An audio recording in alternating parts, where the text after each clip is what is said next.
В германском городе Кёльн прошел протест против беспредела китайских властей в Восточном Туркестане, Тибете и Гонконге.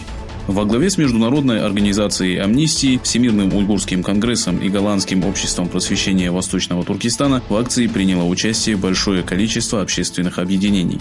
По окончанию протестов глава общества просвещения Голландии Абдурахман Кари прибыл в Дюйсбург для встречи с главой информационного центра Восточного Туркестана Абдуджалилом Каракашем. Во время встречи Кари и Каракаш обсудили положение Восточного Туркестана и рассмотрели варианты борьбы с китайскими оккупантами.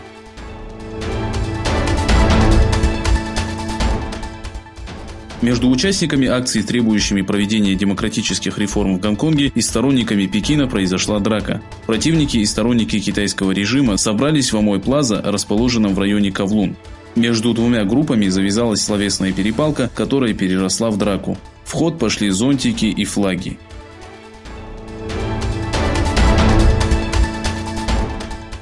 Президент США Дональд Трамп провел телефонные переговоры с наследным принцем Саудовской Аравии Мухаммедом бен Сальманом. Во время переговоров Трамп подчеркнул, что атака хуситов на два нефтяных предприятия саудовской национальной компании Сауди Арамко отрицательно сказались на экономике Соединенных Штатов Америки.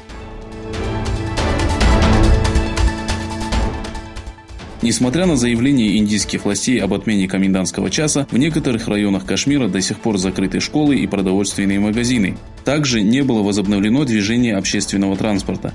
По сообщениям Press Trust of India, в течение 41 дня с момента отмены особого статуса Кашмира жизнь жителей региона заметно ухудшилась.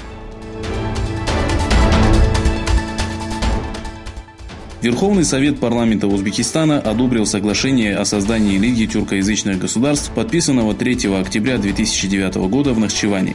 Законопроект, предложенный Верховному совету во главе с Танзилой Нарбаевой, был единогласно принят парламентом Узбекистана.